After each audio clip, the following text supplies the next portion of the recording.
بسم اللہ الرحمن الرحیم۔ السلام علیکم دوستو، دنیا بھر کی خبروں میں آج آپ سنیں گے، لیکن اس سے پہلے اگر ہو سکے تو لائک اور سبسکرائب کا بٹن ضرور دبا لیں۔ شکریہ۔ ایران کے نو منتخب صدر ڈاکٹر مسعود نے حماس کے سربراہ اسماعیل ہنیہ کے ساتھ ایک ٹیلی فونی گفتگو میں غاصب صہیونی حکومت کے تازہ وحشیانہ جرائم کی سخت مذمت کی ہے۔ ان کا کہنا تھا کہ اس قسم کے جرائم کا ارتکاب بے گناہ فلسطینی عوام کا قتل عام جاری رکھنے کے صہیونی عزائم کی عکاسی کرتا ہے، اور ان جرائم کا مقصد فلسطینیوں کی استقامت کو کچلنا ہے، لیکن اس کا یہ ہدف خدا کے فضل و کرم سے کبھی بھی پورا نہیں ہوگا۔ ان کا کہنا تھا کہ میری حکومت مسئلہ فلسطین کو عالم اسلام کے مرکزی موضوع کی حیثیت سے اپنی ترجیحات میں قرار دے گی۔ ایران کے صدر ڈاکٹر مسعود کا کہنا تھا کہ ہم کوشش کریں گے کہ سبھی اسلامی اور پڑوسی ملکوں کے ساتھ مل کر اور ان کے تعاون سے غزہ کی جنگ اور مظلوم فلسطینی عوام کا قتل عام بند کرانے کے لیے سبھی سیاسی اور سفارتی راستوں سے کام لیں۔ ڈاکٹر مسعود کا کہنا تھا کہ اس کے بعد ہم سرزمین فلسطین پر طویل عرصے سے جاری ناجائز قبضہ ختم کرانے کے لیے ضروری اقدامات عمل میں لائیں گے۔ ہمارا نظریہ ہے کہ غزہ کے مستقبل کا فیصلہ فلسطینی عوام ہی کر سکتے ہیں، اور اس حقیقت کو نظر انداز کر کے جو راستہ اور فارمولہ بھی اپنایا جائے گا وہ ناکام ہوگا اور ناقابل قبول ہوگا۔ اعتزاز احسن کا کہنا ہے کہ مسلم لیگ نون سے اتنی گراوٹ کی توقع تھی، پابندی سے سیاسی پارٹیاں ختم نہیں ہوتیں۔ ان کا کہنا تھا کہ آرٹیکل 6 کوئی بچے کا کھلونا نہیں ہے، آرٹیکل 6 بڑا سنگین معاملہ ہے، ہر کسی پر نہیں لگایا جا سکتا۔ آرٹیکل 6 تو الیکشن کمیشن اور حکومت پر لگنا چاہیے، چیف الیکشن کمشنر کو ہتھکڑی لگنی چاہیے۔ ان کا کہنا تھا کہ تمام لیگی وزراء بشمول نواز شریف ہارے ہوئے ہیں، اگر فارم 45 کھل گئے تو ان کی موت ہے۔ نون لیگ اس وقت ڈری ہوئی ہے کیونکہ یہ فارم 47 پر کھڑی ہے۔ نواز شریف نے عمران خان کا قد 100 فٹ کر دیا ہے اور یہ 200 فٹ تک مزید لے کر جائیں گے۔ ایک سوال پر اعتزاز احسن کا کہنا تھا کہ خصوصی نشستوں کے خلاف نظر ثانی اپیل پر فل کورٹ بیٹھے گا، فیصلہ کرنے میں سپریم کورٹ زیادہ دیر نہیں لگائے گی۔ اعتزاز احسن کا مزید کہنا تھا کہ تحریک انصاف پر پابندی کا فیصلہ بھی حکومت نے نہیں کرنا بلکہ سپریم کورٹ نے کرنا ہے، اور اس پر فل کورٹ بیٹھے گا جہاں حکومت کو ثبوت پیش کرنے پڑیں گے۔ یہ کہتے ہیں کہ 9 مئی ثابت کریں گے، یہ کیسے کریں گے؟ پی ٹی آئی والے سپریم کورٹ میں آئی جی پنجاب کو طلب کروائے گی، پھر سب کچھ سامنے آ جائے گا۔ مسلم لیگ والے جال میں پھنستے جا رہے ہیں۔ ان کا کہنا تھا کہ معروف قانون دان کہتے ہیں کہ مسلم لیگ نون کے پاس بڑے قابل لوگ ہیں، لیکن حیرانی اس بات کی ہے کہ انہیں آخر ہوا کیا ہے؟ حکومت کو کوئی مس لیڈ کر رہا ہے۔ ایسا اس لیے کیا جا رہا ہے کیونکہ پی ٹی آئی کا ہر لیڈر کیسز میں بری ہو رہا ہے۔ ان کا کہنا تھا کہ ان سے اور کچھ نہیں بنا تو اس طرف چل پڑے ہیں۔ بہت ہی کوئی بیوقوف ہیں کہ جنہوں نے یہ کیس دائر کرنے کا کہا ہے۔ نون لیگ نے بتایا کہ ابھی ہم اس معاملے پر پاکستان پیپلز پارٹی سے بات چیت کریں گے تو پی پی انہیں کوئی مشورہ دے گی۔ امریکہ کے صدارتی امیدوار ٹرمپ نے سینیٹر جے ڈی وینس کو اپنا نائب صدارتی امیدوار بنانے کا اعلان کیا ہے۔ وینس کا تعلق دوستو ریاست اوہایو سے ہے۔ یاد رہے دوستو کہ سینیٹر وینس ماضی میں ٹرمپ پر شدید تنقید کرتے رہے ہیں۔ سن 2016 کے انتخابات سے پہلے سینیٹر وینس نے ٹرمپ کو احمق اور قابل مذمت شخص قرار دیا تھا اور ان کا موازنہ ہٹلر سے کیا تھا۔ تاہم پچھلے کچھ عرصے سے سینیٹر وینس نے ٹرمپ کے ایسے موقعوں پر بھی حمایت کی ہے جب بہت سے اہم ریپبلکن رہنما ان کا ساتھ چھوڑ گئے تھے۔ بہت سے ریپبلکنز کے نزدیک سینیٹر وینس کی جانب سے سوچ میں تبدیلی اور ٹرمپ کی حمایت موقع پرستی کی بہترین مثال ہے۔ سینیٹر وینس یوکرین کو امریکی امداد کے شدید مخالف ہیں۔ 39 برس کے وینس نے غریب گھرانے میں آنکھ کھولی تھی، وہ میرین کور میں خدمات بھی انجام دے چکے ہیں۔ مولوی فضل الرحمان نے کہا ہے کہ سیاسی قوتوں کے خلاف طاقت کا استعمال مسائل کا حل نہیں ہے، اس سے سیاسی انتشار بڑھے گا۔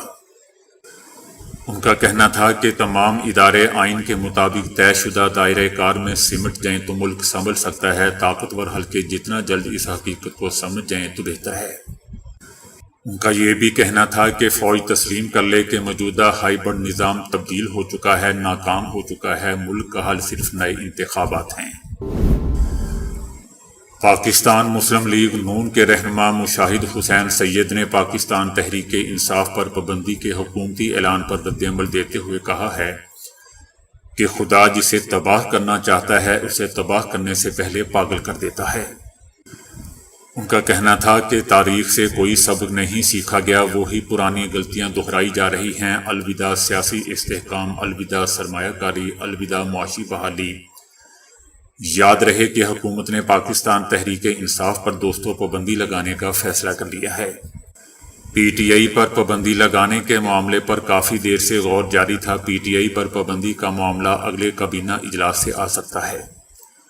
فیصلہ حکومتی اتحادی جماعتوں سے مشاورت کے بعد کیا گیا ہے۔ یہ فیصلہ ہو چکا ہے کہ آئین جو مرضی کہے ایک پارٹی کو وہ دیا جائے گا جس کا اسے حق نہیں۔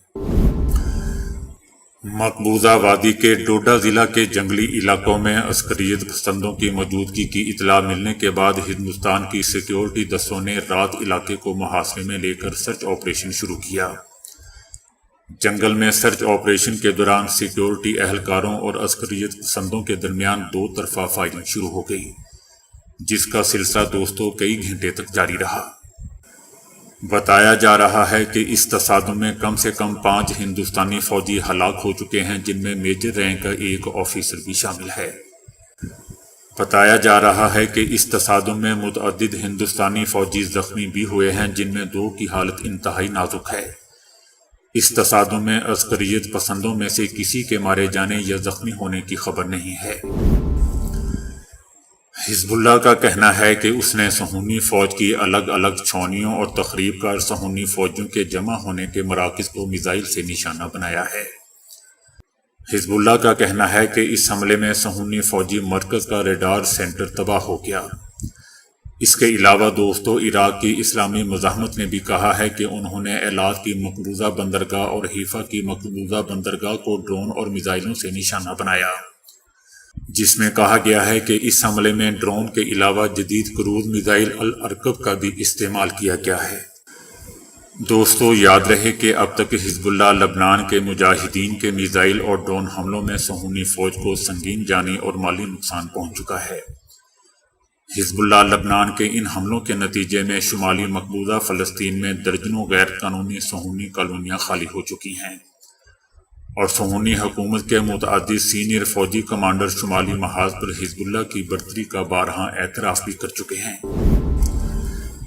پاکستان تحریک انصاف نے مل کر کہا ہے کہ نااہل، نالائق اور بے رحم منڈیٹ چور حکومت تاریخ کی سب سے بڑی عوام دشمن سرکار بن کر سامنے آئی ہے۔ عوام کے ووٹ سے محروم حکومت ہر وہ قدم اٹھا رہی ہے جس سے عوام کی زندگیاں مشکل سے مشکل ترین ہوتی جا رہی ہیں۔ مہنگے ایندھن اور مہنگی ترین بجلی نے عوام کا جینا دو بھر کر دیا ہے اور معیشت کا بیڑا غرق کر دیا گیا ہے۔ ٹیکس کے نظام کو بہتر کرنے اور عوام کی آمدن اور قوت خرید بڑھانے کی بجائے تیل اور بجلی کو ریاستی بھتہ خوری کا کلیدی وسیلہ بنا دیا گیا ہے۔ عمران خان وزیر اعظم تھے تو بجلی کا 1 یونٹ 17 روپے میں عوام کو مل رہا تھا۔ آج عوام کو پیٹرول 275 جبکہ ڈیزل 284 روپے کے نہایت مہنگے داموں بیچا جا رہا ہے۔ بجلی کی فی یونٹ قیمت کو 17 روپے سے کئی گنا مہنگا کر کے 84 روپے تک پہنچا دیا گیا ہے۔ پاکستان تحریک انصاف کے تمام رکن کا کہنا ہے کہ عوام ایک بڑی تحریک کی تیاری کر رہے ہیں۔ اب سڑکوں پر نکلے تو چوروں، ڈاکوؤں اور مجرموں کے محاسبے کے بغیر واپس نہیں لوٹیں گے۔ خیبر پختونخوا حکومت نے 1 لاکھ خاندانوں کو مفت سولر سسٹم دینے کا فیصلہ کیا ہے۔ وزیر اعلیٰ خیبر پختونخوا علی امین گنڈا پوری نے صوبے میں لوڈ شیڈنگ سے پریشان غریب خاندانوں کو سولر سسٹم دینے کی ہدایت کر دی ہے۔ صوبائی حکومت کے تحت پختونخوا کے غریب خاندانوں کو 2 kV کا سولر سسٹم دیا جائے گا۔ مسلم لیگ نون کا کہنا ہے کہ ہم عدالتوں کا احترام کرتے ہیں، عدالتوں کو بھی چاہیے کہ وہ ہمارا احترام کریں۔ آئین سازی سیاستدانوں کا حق ہے، اسے غصب نہیں ہونے دیں گے۔ سیاستدانوں کو کمزور نہ سمجھا جائے۔ توہین عدالت ہمیشہ صرف سیاستدانوں پر لگتی ہے۔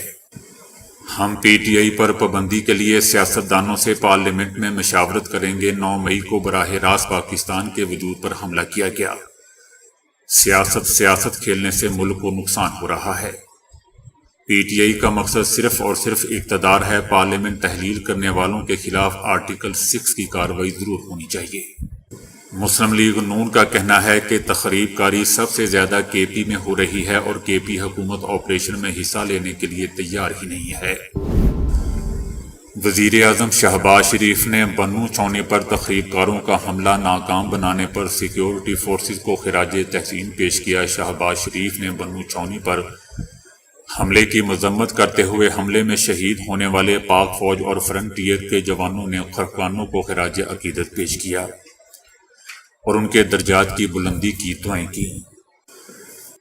دوستو، یاد رہے کہ تخریب کاروں کے ایک گروہ نے بنو چھونے پر حملہ کیا اور چھونی میں داخل ہونے کی کوشش کی، جسے سیکیورٹی فورسز کے اہلکاروں نے ناکام بنا دیا۔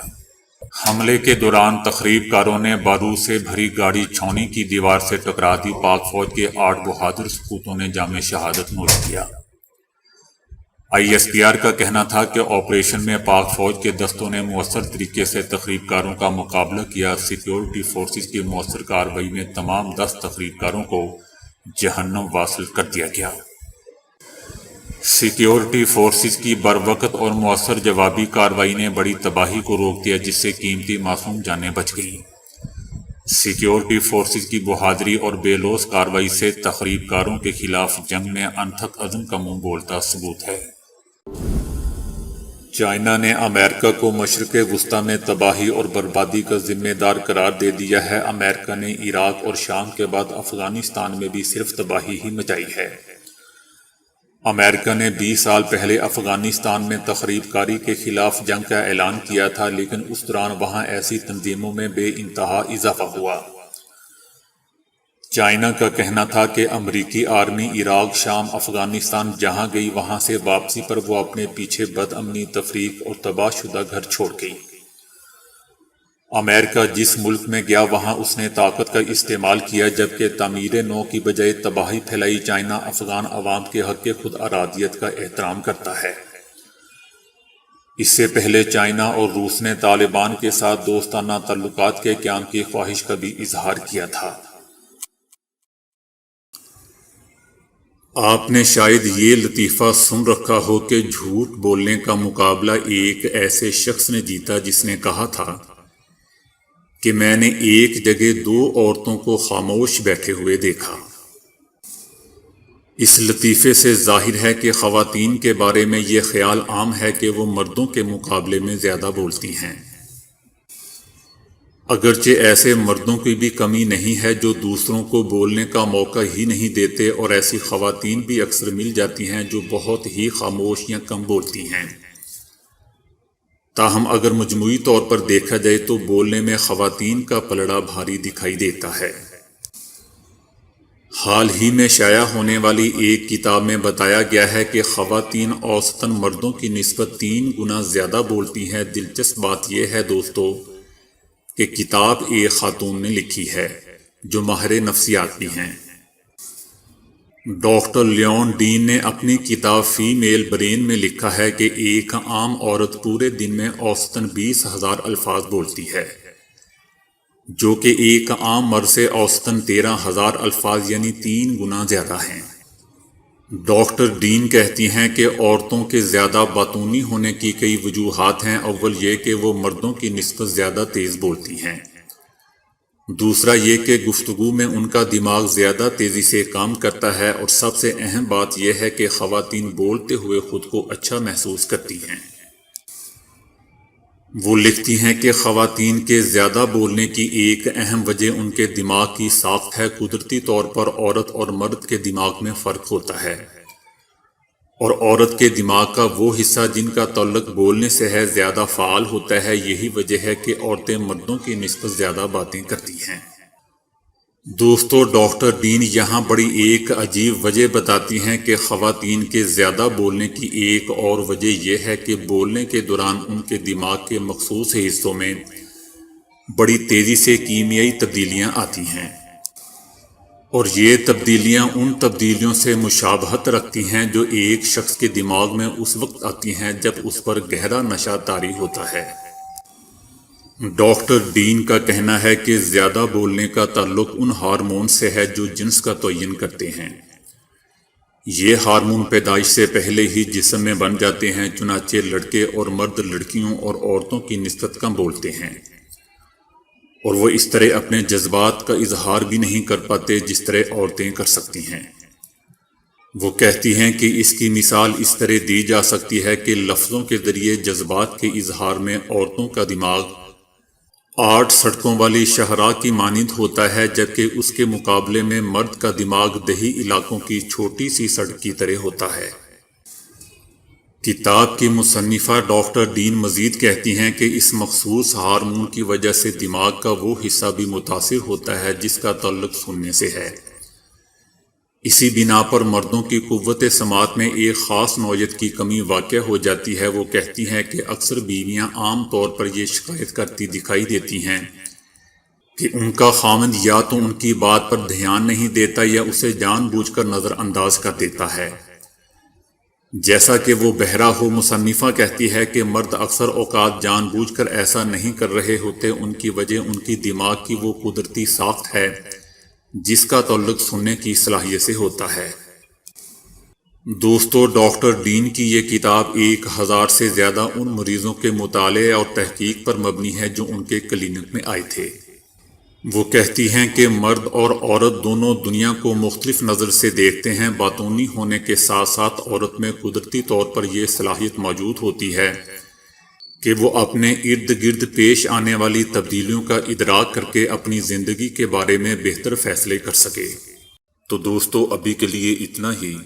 ویڈیو کو لائک اور شیئر کرنے کا بہت بہت شکریہ۔